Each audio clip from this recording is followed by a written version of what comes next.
Hi, and welcome to a brand new episode of Sipping Tea with Suzanne. I am your fabulous host, Positively Suzanne, and I'm excited to be in the studio for another brand new episode because I have with me in the studio today Miss Rosa Fernandez. How are you?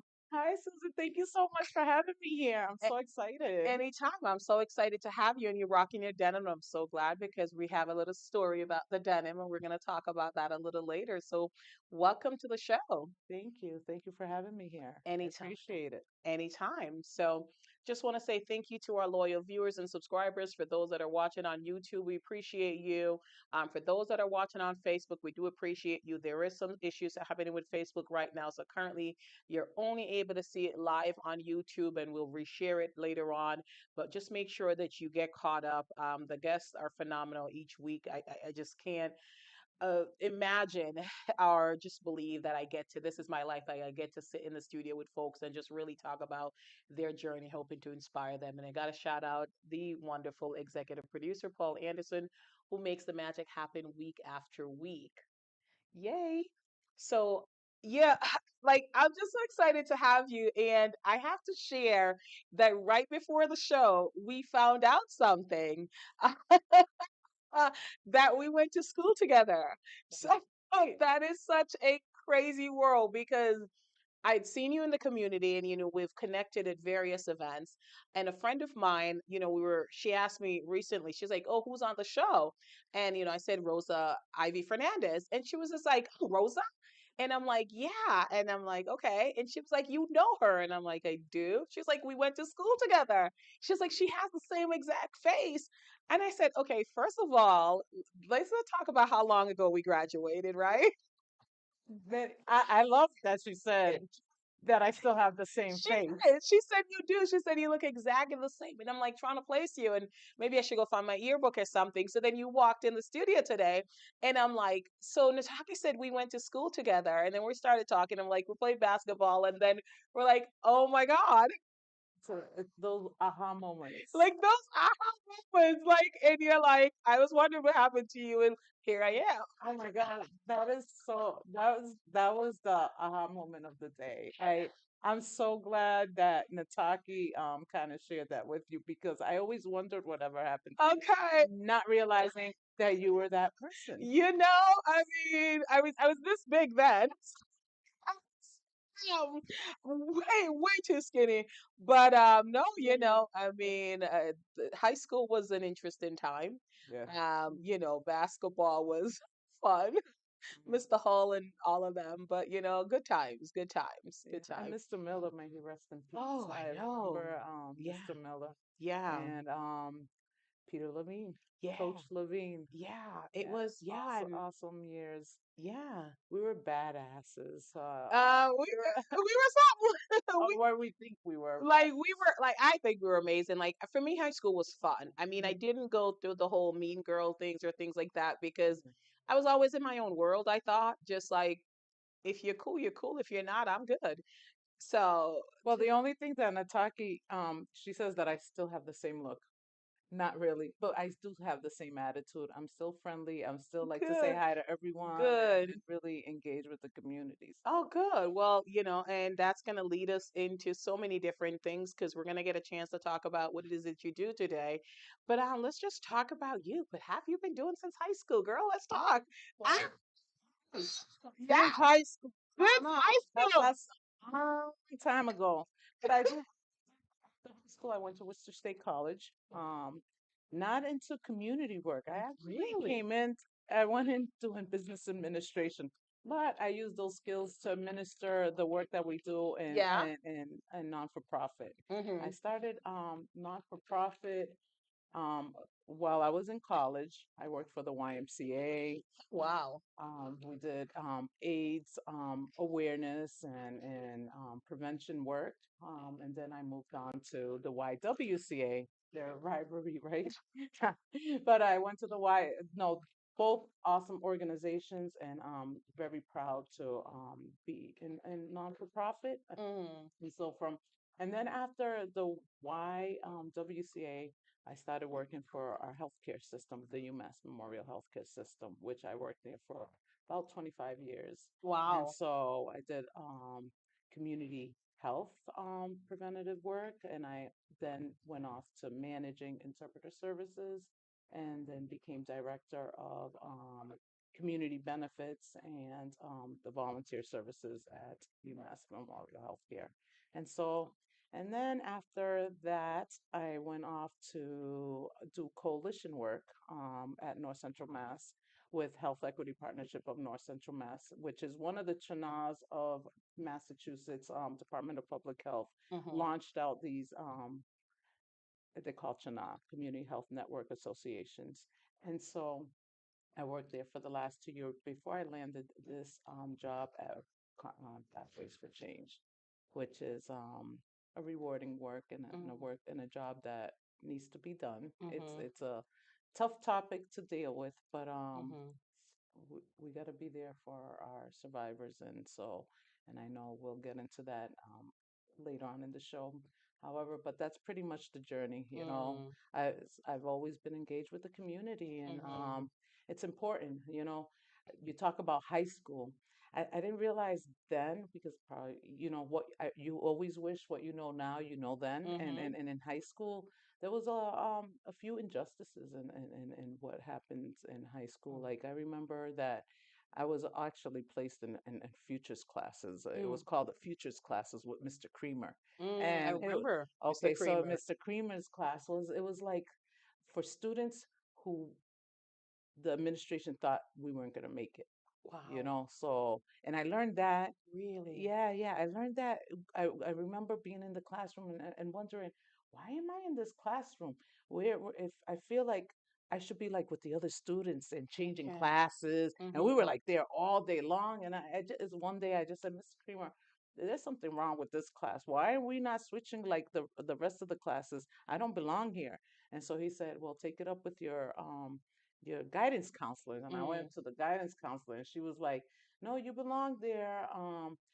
And I said, why? And she said, my last name and where I live. You know, I lived in the projects growing up, you know, and so yeah, it's alarming. Back then, I was a kid. What You did I don't. know? So Yeah. then so I brought my mom the next day and I said, Mom, you're going to advocate and ask that I be switched to classes. And I remember Dr. Garvey was the principal before he Mhm. became the superintendent. Remember? Mhm. So in 1993, he became the superintendent. So he said, let's see how you score, and then we'll place you accordingly.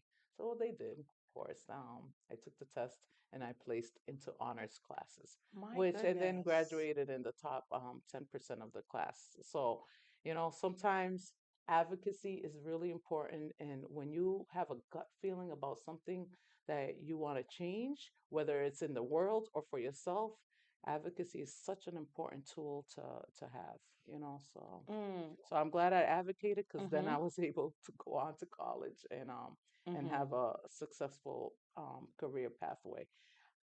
No, and I think about that, and my heart breaks for the students who perhaps did not know to advocate for themselves, who perhaps didn't know that they could ask their parents to come and advocate, who didn't even question, because I think sometimes, your last name, where you're from, they assume certain things, and they put you in a classroom, just said, these are the kids that are not going to make it without any criteria. Right, But just the injustice and the systemic racism that I think are in place that are that really truly hold us back. And you tested in honors, right, and graduated in the highest percentile. So if you hadn't advocated, you would have been in that class, and they would have personally probably ignored you, and you wouldn't have gotten an opportunity to prove yourself. So right, not knowing at the time that this was going to instill in you something to advocate for others who perhaps don't have a voice later on in your career. So I do believe that God is always intentional the way He right. does things. You're right. You're right. Positively. That's why, you know, it's really important to remain grounded in Hmm. what you believe in. And Hmm. so, if any message comes out tonight, I want that uh, whatever we share, our stories, that it Mm. impacts someone in the community, even if it's we reach one person, Mhm. that they feel that they have a right. It's a Mm. human right. And Mhm. so, and if you feel that something is wrong, Go with your gut feeling, go with your Hmm. instincts, and advocate for what you believe in. No, absolutely. I think that's important. And certainly, I always say to folks, like, we have the capacity to reach millions, we have thousands, or one person, but that one person, that it makes the difference for, that's all that's needed at the time. So somebody will hear the message and understand that, like, advocate for yourself. If you're not feeling strong enough to advocate for yourself, find out who could advocate for you, find a teacher, a parent, a trusted family member, and, and stand up for yourself, because folks will place us in boxes that we don't belong in based So on true. their perception, not yours, Right. you know? Totally agree with you. That's why you have such a fabulous show to kind of it's an educational component of the work that you're doing. So I applaud you. I appreciate it. I'm actually excited that I'm on your show today Oh, well, because thank I've been you. wanting to come Thank here. you. No, So you this know, has been the opportunity. So thank you so much for having me here. thank you. Folks, please ask me to be on the show. I do try to ask folks, and folks recommend, but I do one or two things, as you know, and I don't always get the opportunity to say, like, hey, or sometimes when we're talking, I don't get the opportunity to say, like, come on the show. But please, always ask. I'm really excited to have you, and Thank you. we're going to talk a little bit about, so you mentioned your journey from high school, and where you ended up, and the little segues and the path that we took. But hearing that story, just tell me that you were meant for this work. Yes. Like, you were meant to advocate for others and be a voice for the Yeah. voiceless. So the organization that you currently work for, it's Pathways for Change, Yes. and it is survivors. And, I remember right before the show, I said to you, I want to say survivors, not victims. And you said to me, I'm glad you asked, because we don't call them victims. So tell us why. Like, I didn't want to, but I'm glad that I asked. So tell me why we call them survivors and not victims. So victim is the definition of a victim is uh, you've been victimized, Mm-hmm. like something happened to you, and then you become a victim of a crime or a victim of it.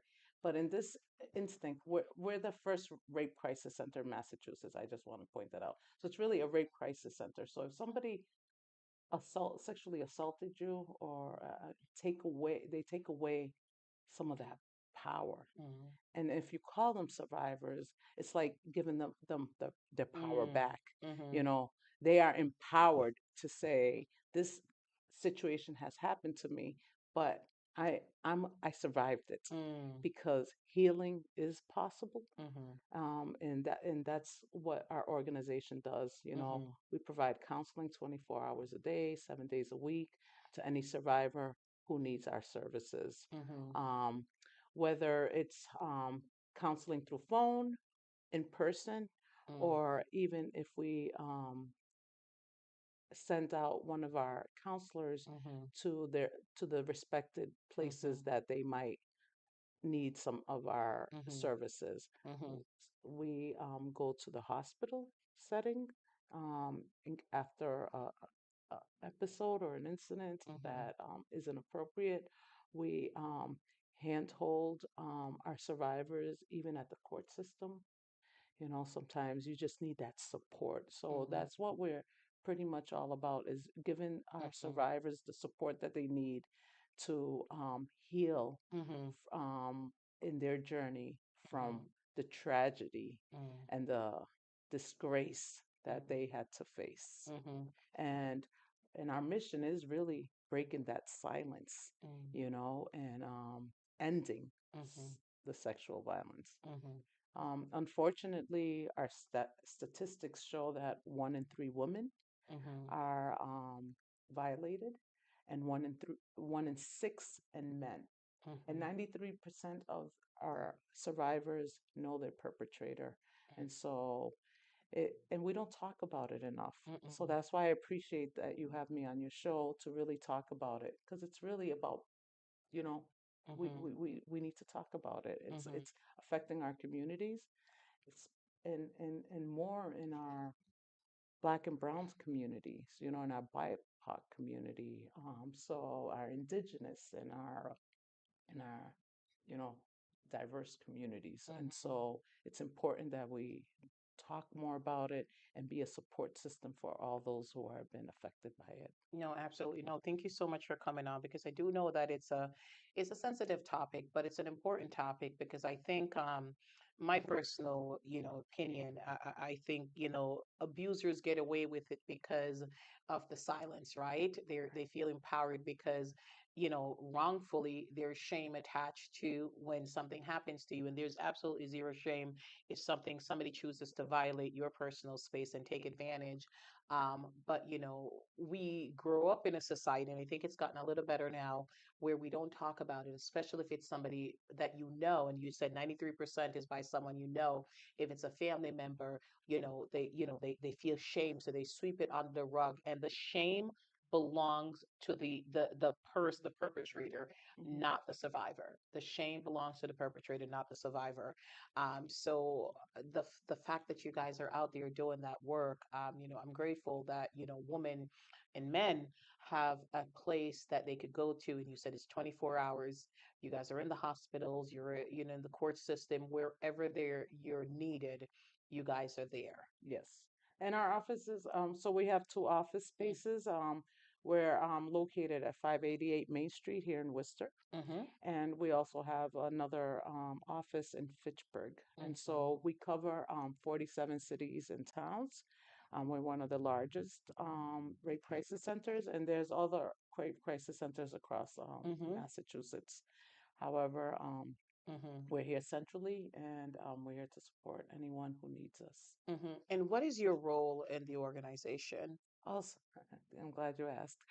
So I'm the director of education and outreach, and so um, I'm going to work so hard to make sure that we are all educated. Mm-hmm. Um, I have a fabulous team. I can't say enough about the hard work that they do. They're very passionate about the implementation of their programs and their outreach, and really getting out there and educating folks about sexual assault, Mm-hmm. which this month, in the month of April, Mm-hmm. is Sexual Assault Awareness Month. Mm-hmm. And so we've been doing a lot of activities out in the community to really educate our community about prevent with the hopes of preventing Mm-hmm. any other tragedies to happen. So we're in the schools teaching young people about Mm-hmm. healthy relationships and Mm-hmm. communication, Mm-hmm. and kind of looking for the red flags. Mm, Sometimes young people think, oh, my boyfriend, he's always constantly looking at my phone, or mm, controlling it, but it's mhm, really some controlling mhm, factors into all of that. So just looking mhm, at the signs, what is healthy boundaries, what is unhealthy boundaries, mhm, how to communicate well, not only with your partner, but maybe a family member, or how do you communicate better with maybe a teacher? mhm, And so when we communicate, mhm. there's a better understanding of the reality, No, so absolutely. I think it's so important. Again, I have this conversation with my kids all the time, and they're like, "Mom, like, we already had this conversation. Why are you having it?" And I think it's important because I remember as a kid growing up, it's not something that we spoke about. And I remember grown men would, call out to me when I was a very young age, and especially when I started developing, and say things like, when you grow up, I'm gonna marry you. I'm like, I'm 12 years old. right. Those things are just not okay. But it's like I never really told my parents because it was just so common. Oh, And I was having a conversation with someone recently, and they're like, "Oh yeah, like they would say it all the time." And so I'll say to my kids, like, when I remember these things, and I'm so grateful of my childhood, but I say, if anybody says that to you, let me know right away. Like, if any, and I'm very aware of the folks that are around my daughters, and right, I rather them call me a helicopter mom or overprotective versus, because things happen right. when you're not there. So when I have the opportunity to be there, I'm there, and I consistently have the conversation. but letting them know like that's inappropriate. You do not say to a 12-year-old child that like I can't wait for you to grow up for me to marry you, or you're growing so nice, or things like that. But these things were normal throughout my childhood. Oh, we can normalize that, and you do bring up a good point, which what was happening to you was sexual It harassment, was. and so it's important that we are educated about what falls under sexual violence. It's not just rape, but it's Mm-hmm. also the harassment or the name calling that are degrading, and also just the wrong touch, Mm, um, anything that when you feel uncomfortable, because mm-hmm. it doesn't have to be touch, it could Mm, also be verbal, mm-hmm. things that they say to you, like your example, I want to marry you. Yeah. That's just inappropriate for a person who might be older to tell a child. Mm-hmm. And there are also types of survivors. Our program is for 12 years of age and Mm-hmm. older. So we do get young people calling our program. Mm-hmm. And it's happening. Mm-hmm. So I don't want to act like it's not happening. Oh, It's 100% it's all the happening. time it's Mm-hmm. happening. Mm-hmm. Um, I, I believe the stats is every minute somewhere someone is being Mm-hmm. violated. Mm-hmm. And so we have to keep talking about it Mm-hmm. and not feel any shame Mm-hmm. to share. Um, you don't have to share your personal story with the world, but Mm-hmm. where your stance is, and really, uh, this is the way we could support our survivors, Mm-hmm. so they feel that they are supported, and that people are backing them up. And so, when I talk about the mission about breaking that silence, that is part of breaking that silence, is Mm-hmm. really in support. And Mm-hmm. so I know we're going to talk about Denim Day, and I think that's one of the events that we Mm-hmm. could show our solidarity, Mm-hmm. and letting our survivors know you're not alone. Mm. Yeah, absolutely. And, I'm glad that, there's an educational component because I think going in and giving, the information, the education about what is considered, inappropriate or things like that, like don't laugh it off. If you feel uncomfortable, there is a reason for that.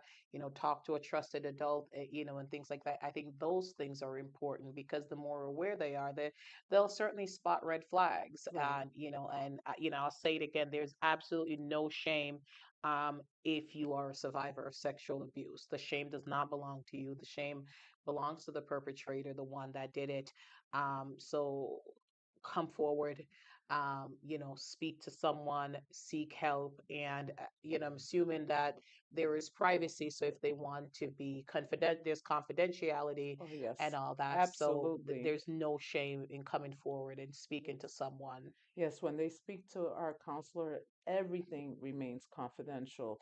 They don't even have to share their name. Hmm. That's how confidential our services are, because Hmm. it's not about who you Hmm. are, but how can we support you through Hmm. this journey. And Hmm. so, if they share their name, okay, Hmm. it stays with the counselor. It Hmm. doesn't even go throughout the whole organization. So it's the individual who Hmm. meets with the counselor, and it's their private session. And our counselors are all trained and Mm, certified to do counseling.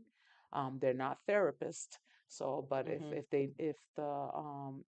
if the survivor needs more in-depth therapy, mhm, we do refer out to mhm, therapists, or if there are other social needs, mhm. we also refer out to support our survivors. Whatever it may be, that's what we're here for. All right, awesome. I want to ask you this question because with currently what's happening in this current administration, I know a lot of organizations are impacted by federal funding. Is that something that you guys are concerned about? Yes and no, Okay. you know, because we're gonna stand, You're no not matter gonna what. close, We're but not gonna close, and we'll find other means and other mhm, ways. It's a needed program, it's a needed service, and we have a lot of supporters out there as good. well, Mhm, So we're not gonna let the feds and the people up in at the White House, mm, you good. know, we're going to be deliberate, Mhm. and I really have to give a shout out to our CEO Kim Mhm. Darkins, because she is just a Mhm. supporter. She's very passionate about this Mhm. work, and she's like, we're not going anywhere. Mhm. So I really commend her and applaud for the work Mhm. that she's doing, to keep us open. Okay, awesome. So I know you shouted out the CEO and you shouted out your staff, but you certainly throughout the program, if you remember anybody that you want to shout out that, that's on the ground and doing this work, you're free to call them out and, Right. because folks like to hear that they're doing a Right. good job and Well, I think the ones who are doing the good job are the survivors. You mm, know, just mm, they experience mm, a tragedy, yeah. and when you experience a tragedy, it traumatizes you, Mm-hmm. right? And 100%. so, um, when they face that tragedy, sometimes what happens is when you encounter the survivor, Mm-hmm. they might have forgotten things, but again, it's because of the trauma. So the Mm-hmm. brain, something happens to the brain that kind of Mm-hmm. doesn't let you Mm-hmm. speak on at the Mm-hmm. moment. Mm-hmm. So what happens is, if a police officer or first responder comes to the place, what happened to you? And they can't. It's because of that trauma. The brain is on Mm-hmm. flight mode. It's Mm-hmm. they can't express what is happening to them. So the receiver and the receiving end might have those prejudice or Mm-hmm. biases and say, are they telling the truth? Mm-hmm. Are they lying? Or Mm-hmm. and they question the Mm-hmm. survivor a lot. Mm-hmm. But to your point of shaming, it's not the survivor you should shame. It's the perpetrator Mm-hmm. who did the damage. Mm-hmm. And so, again, it's important that we are conscious about how we talk to survivors. Mm-hmm. You know, one model we live by is believing them. Mm-hmm. So it's so important. If somebody discloses something as tragic as that they've been violated, or sexual violence had occurred, the first thing we need to do is believe them. Mm. You know, Okay. so it's Start there. start there. Just Start there. believe them. Just believe them. Well, thank you for that. And, there's something that you said that I'm going to go back to, but I want to ask you this because I know that you talked about your journey and, the work that you did, advocating, but this is a very heavy topic, right? And it's an emotional draining topic. When you were thinking about taking this role, Right. what was it that like was it an immediate like what was the final decision that like I have to do this? So there's a lot of women in my family. Mm, You know, so and sometimes you wonder, mhm, when you wonder if if it has occurred. mhm. You don't know, One in because three. yeah. So that was one of the things, and plus my journey. Mm, Just I'm all about helping people, and this topic was is sensitive, and so I like to come out into the community with a cultural humility mhm, um at lens, mhm, and so being with leading with humility and mhm, leading with race, mhm, um, just learning that these are the tragedies that are happening to my community. And mhm, so thinking about it, yeah, it was, I'm not gonna lie, it mhm, wasn't that easy transition, but somebody has to do it. mm, And I'm very passionate about healing, mhm, and self-care. And mhm, so, although there is a there's a component that we all feel very sad about, mhm, but there's also a healing component. mhm, So I thrive on that, mm, just knowing that although people go through this suffering and this pain, but that there's that opportunity to uplift out mhm, of this tragedy that mm. happened. Okay. So me, is I'm just a passionate person. Mhm, mhm. Whatever's affecting our community is what I'd like to address. Okay. And for many years working in the healthcare system, we always, my role in the healthcare system was to do health needs assessment every 3 years. You know, Mhm. that was one of my roles, was to go out in the community and find out what are the needs of the community. Mhm. And so the community always talked about mental health issues, Mhm. substance abuse Mhm. issues. Those are like one of the top priority Mhm. areas where people would talk about it.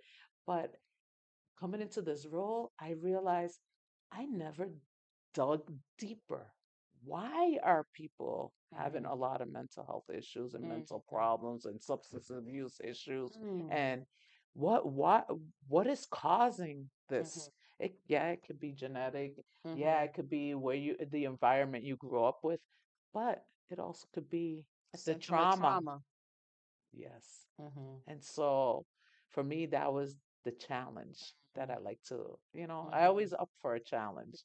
And so that's what really did it for me. It Okay. was just that when I was Okay. like, nobody wants, not a lot of people want this role, Mm. but I always like to come up to a challenge. Mhm. And so while I am at Pathways for Change, my duty, and I'm just going to be out there and raising that awareness with the fabulous team that I have behind me. Okay, awesome. So this is for you personally, because we talked about this being emotionally draining work. How do you take care of you to ensure that you're showing up for yourself in order to show up for these survivors? So what are you doing to take care of you mentally? Oh, thank you for asking. And yeah, and you have to, Mm. because if I don't fill my cup, Mm-hmm. I'm not there for anyone. Mm-hmm. So I love to walk. I love to eat. Mm. Food So is good. I love to listen to music. I Mm. like to go to church, Mm-hmm. just listen to the word, and Mm-hmm. God fills my cup. Mm. Um, Having tea, hanging out with friends, having a good time, Mm-hmm. just look for things that you love and enjoy, and also Mm-hmm. exploring other things, what are people are doing. And I love to educate myself. I love to read books, and so things like that. I Mm-hmm. just making sure that you make the time, Mm-hmm. because sometimes whether you're a mother or an aunt, a sister, it could take a lot of your time, but make Mm-hmm. sure that I schedule time for me. Mm-hmm. Just I need time for me. But Mm. it's really, if you don't take care of yourself, how are you going to take care of others? Absolutely. Absolutely. Well, I'm glad that you're taking the time to take care of you, and thank you Yeah, no, you have to. for sharing that, you know. Susan, you have to. And I encourage everyone and anyone to really do the things that you love. Mm-hmm. Life is short. Yeah. Try to do the best that you Mm-hmm. can with what you have, Mm-hmm. and be proud. Mm-hmm. Be proud of who you are, Mm-hmm. what you do, and if you're not happy, Fix it. fix it. Yeah, Fix it. go look for something that Mm-hmm. makes you happy. You know, Absolutely. you are in charge of you. Mm-hmm. So look for those things that make you happy. Mm-hmm. And if you can't find those things, you said it earlier, look for the support systems that will help you. Mm-hmm. It's okay to ask for help. 100. Sometimes we're too proud. Mm-hmm. Put the proudness to the side, Mm-hmm. and find your way, Mm-hmm. and that's how I do it. If I don't have the answer, I Mm-hmm. don't know all the answers, but Mm. I look for those answers, and through colleagues, through friends, through the community. Mm. The community knows so much more than the credit we give them. Mm-hmm. People know what's right and what's wrong. Mm-hmm. And so we sometimes, some of our leaders forget that the human race Mm-hmm. knows. Mm-hmm. Absolutely. Sometimes they degrade, Mm-hmm.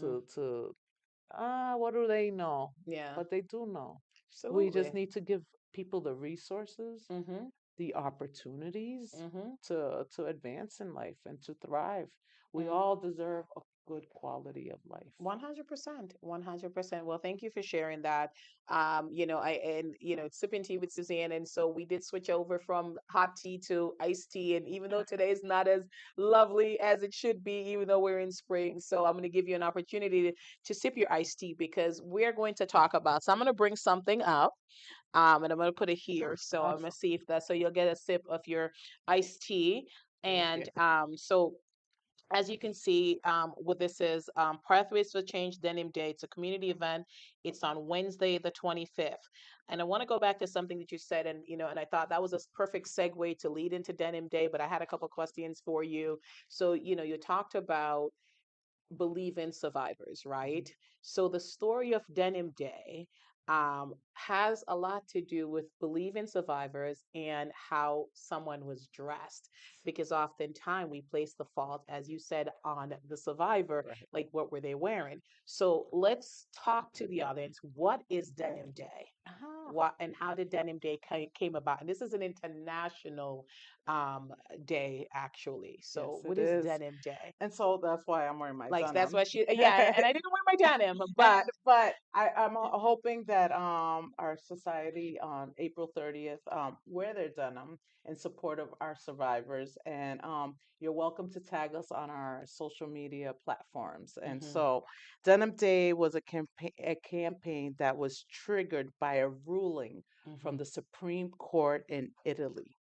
It was where a rape conviction was overturned because the justices felt that since the victim, well, survivor for them, they said victim, mhm, was wearing tight jeans, mm, So, but, and so they said that she must have helped her rapist mm, because to remove her tight jeans, and so thereby implying consent. mm, So the following day, the woman in Italian Parliament came to work wearing denim jeans, in solidarity for the survivor. And so since then, wearing jeans on Denim Day has become a symbol of protest mm, against sexual violence. mm, And so that's how it came all about. And it happened in 1992. And since 1999, the Peace Over Violence has run an inspiring and powerful campaign. So it's really a campaign to practice the solidarity and the support for our survivors. And so that's why I encourage you all to wear your denim mhm, on April 30th in solidarity of our sexual mhm, survivors, And so we recognize that day after the ruling by the Italian Supreme Court to overturn a rape conviction because the the one who has been raped, who raped her, removed them. Therefore, we have to, mhm, mhm, stand in solidarity with. mhm, It goes back to that believing. mhm. We believe the the survivor who had experienced that trauma. Hmm. So thank you for sharing what Denim Day, and you could certainly research more. So Pathways for Change, your Denim Day is this upcoming, well, not upcoming, Wednesday, not September, Wednesday, April 30th at the White Room. Yes. And the doors open at 5 p.m. It starts at 5:30. It's from 5:30 to 6:30. It's only an hour. It's a great opportunity for the community to show up wearing your denim in support. So without giving everything away, what can we expect on that day? Oh, thank you for asking. So, first of all, wear your favorite denim and Mm-hmm. join us at the White Room, which is here in Worcester in Green Street, for an impactful, interactive denim community event. So we're capturing the theme of heal, hope, empowerment, and allyship and love during National Sexual Assault Awareness Month. We'll have art exhibits from either survivors or um, allies of survivors. Mm-hmm. Um, with a message of healing to survivors. We'll have a short mini monologue. It's called My Short Skirt. It's spoken, and we'll have some spoken words from a Worcester youth poet, Mm-hmm. Serenity Jackson. We also have a survivor story from our Miss Worcester County 2025, Mm-hmm. Josette Hung. Words from our Senator Robert Kennedy and our city mayor Petty. You could also interact with our denim models. I Mm, mean, and I know you are also going to be there to broadcast tea time. And so hopefully, I'm hoping that folks go to your table and ask or share why they're there, mm, and we'll create our own messages of healing to survivors in one of our tables. We'll also get the opportunity to speak with the artists who mm, did their paintings mm, and how to support survivors. So we'll indulge in some appetizers, mhm, and there's also a cash bar for mhm, those who would like to have a drink. mhm. And some surprises that I would like to keep, so to Keep it. keep you guys encouraged to come and participate. And you're right, the show, the program is about an hour and a half because let's Mm, get to it. Let's share the education mhm, and the awareness, and so we're also an organization about self-care, right? So mm, we hope that you go to the event and then you could go home and still mhm. take care of yourself. No, absolutely. Great event. Great day. I've been to it before, and I'm honored to be a part of it this year. We'll be broadcasting Sipping Tea with Suzanne, live from there, chatting with anyone who, wants to chat, survivors, allies, attendees, anyone, just a minute or two, just to really talk about Denim Day, how they heard about it. So I will call you out so you cannot walk past my table.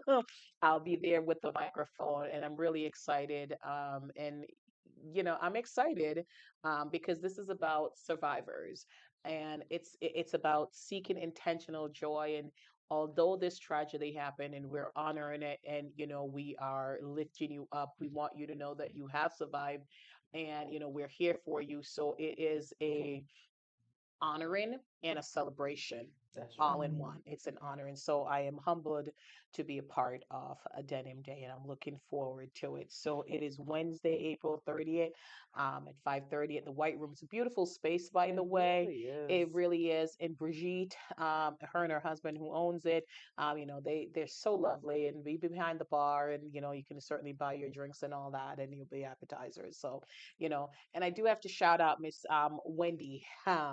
Wendy, she was the one, last year. She said, could you be a part of this? And then, when you came on board, and she's like, I'll tell her. And so, thank you for, asking me to be a part of this. I truly am Well, very humbled. I'm glad you gave Wendy a shout out. She is one of our assistant director. She's the assistant director of outreach, and she's just a Powerhouse. yes, she is. Yeah, she's a Couldn't good, say good any soul. more. She is a great soul, and I appreciate the work she does. She works tirelessly, and Mm.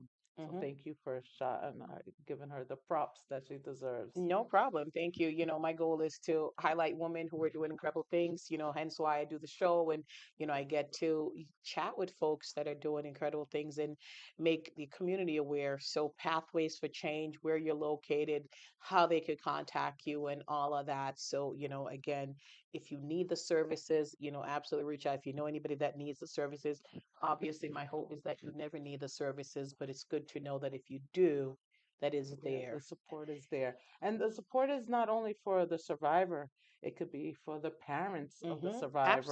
It Absolutely. could be for family, any family member, or even a friend. Hmm. Also, it could have been a tragedy that happened years ago, Hmm. and you never had the support system or never was able to, because it's really about letting it out, Yeah, you absolutely. need to talk it out, and maybe you held it in for so long that you never was able to talk to anybody about it. So it Hmm. doesn't matter how many years it happened ago, Hmm. or if it was just yesterday, or if it was 20 years ago, 30 years ago. We're here to support anyone who needs Hmm. the services. Well, thank you. You actually said it earlier too. Is it's like, when a trauma happens to you, sometimes I think the mind does a really powerful thing sometimes where it blocks it out to protect you. And, you forget certain details, and then years later, something happens and it triggers it and it all comes back. So, So like, if it's 30 years ago and you're remembering it now, it's good to know that there's a place for you. exactly. So, no, thank you. Absolutely. Thank you so Absolutely. much. We are here for anyone who needs our services. No, thank you. I appreciate that. Thank you so much. For being on the show to talk about that. It's always as I said, I'm not afraid to talk about things like this because I do believe that it's important and it deserves to be highlighted. So I appreciate you coming on and talking about that. So I know that we've been talking for a while, so I want to get an opportunity to talk about you, and I want to say thank you because so when you came, you brought me a gift, and I do want to show the gift because I love it so much. Oh, thank you. Like, yeah. So, I okay, all right. You guys ready for the big reveal? Like, that's our executive producer. All right, like, look at this. You ready for the big? Look at that. Oh my God! Doesn't it look like that? Soar. So the executive producer was like, "Oh, did you draw her? Did you paint?" And she's like, no, I'm not that talented. But she wanted to see something that reminded her of me. And I absolutely love this picture. Just 100%. It's a Thank good you. replicate. It is beautiful. I love it. Now I can't decide, do I keep it in the studio or do I keep it in my home? I don't know. I don't know.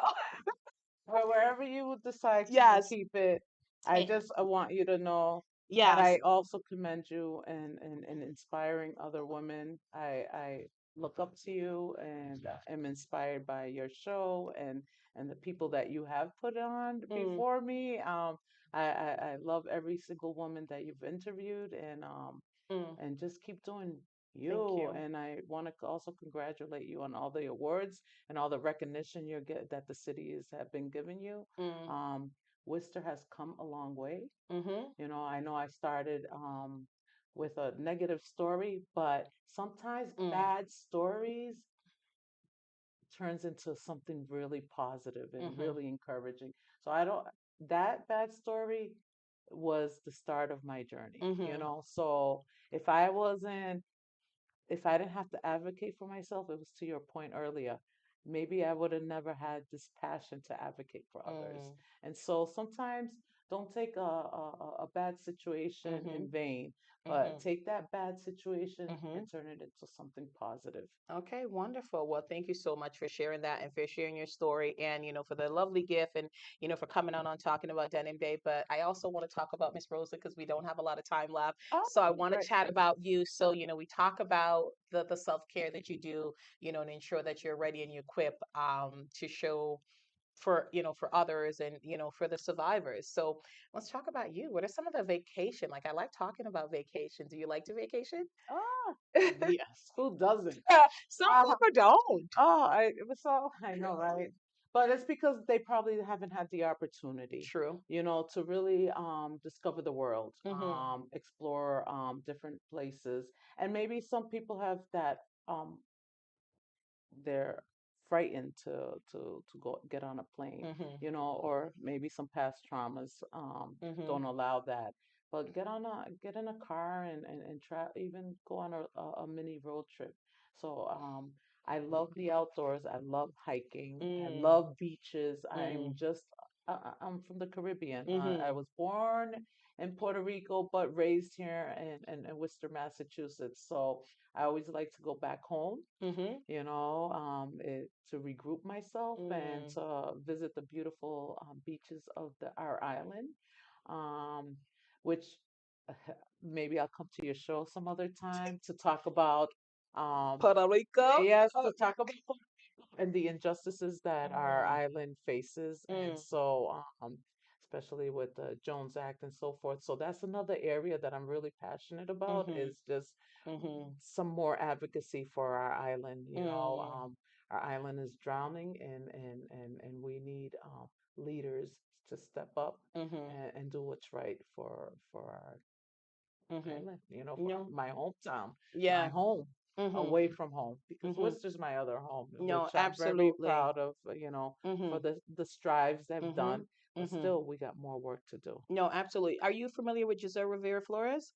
Um, she is just an incredible leader, and she writes a Substack called Hispanics, and she actually just wrote an article the other day, a taxation without representation. Mm, It's about Puerto Rico and things like that. So I think she would personally be somebody that you could follow and just see some of the things that she's doing because I think great people shouldn't know great people. So thank you for that, and I will definitely connect with her, because it's just a huge injustice that's happening. And yeah, Mhm. like the people there are, they pay 3 times more taxes, Mm. you know, and there's a lot of poverty happening, Mhm. and that's an Mhm. injustice to the Absolutely. ones who are living Mhm. there. And Mhm. so, when you hear certain leaders in our state, Mhm. I'm not gonna mention no names, because Mhm. I don't give him enough of my power.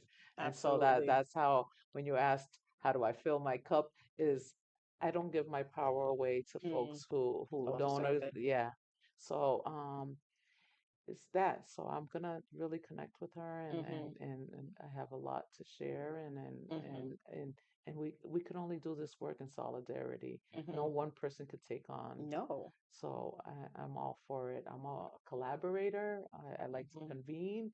And so if there's a connection to make, I appreciate that you even mentioned someone else that is working on that, because then No, we absolutely. connect. And I'll share you or the article that she writes. She writes some brilliant articles and Love it. she's a phenomenal human being. I personally think so. We love taking pictures Well, together and like we're like she's like half my size, but we have some phenomenal leaders we in do. in the city of Worcester, and we're very fortunate. And Mhm.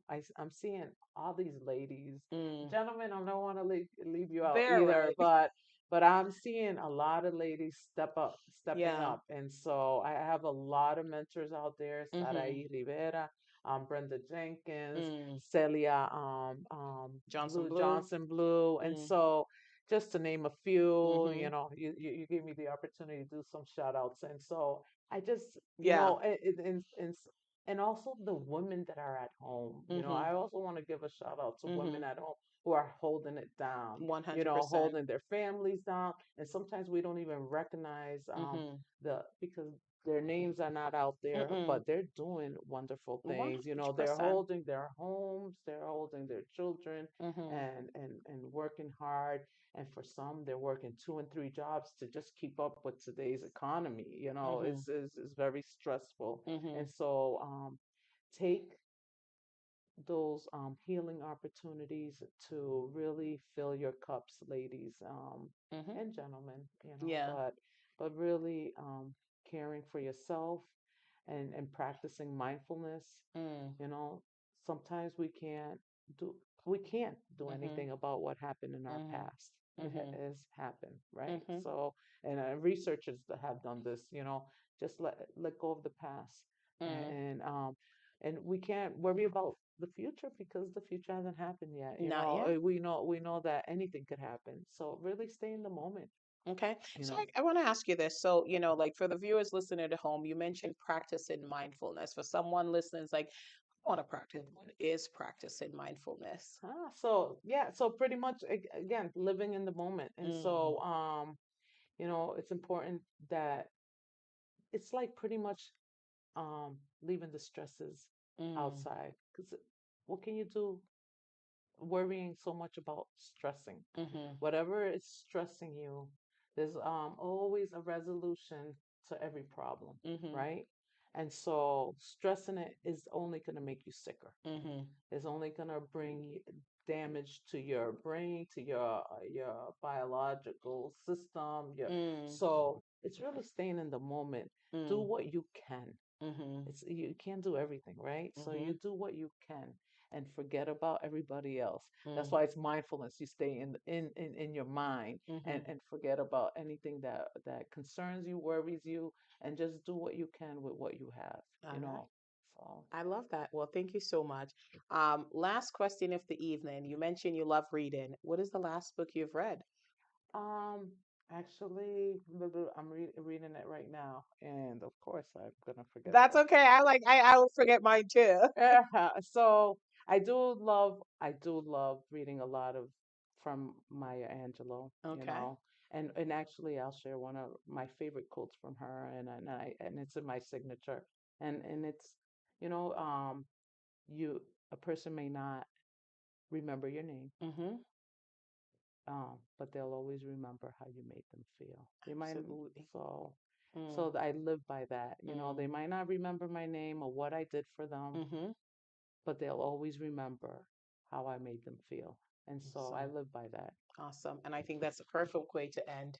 Um, Maya Angelou is always fantastic. So thank you so much for not only coming on the show, but sharing, a little bit about you, your story, and your journey, and talking about Pathway for Change, Rape Crisis Center in Massachusetts, serving over 47 cities, upcoming Denim Day on Wednesday the 30th. I truly want to say thank you for the work that you do. Oh, thank you. It makes a difference. I'm so glad that there are advocates like you out there for survivors, that they have someone that they could turn to, an organization that they could turn to so they don't feel so alone. So thank you No, for all thank that you you. do. Thank you for having me here today.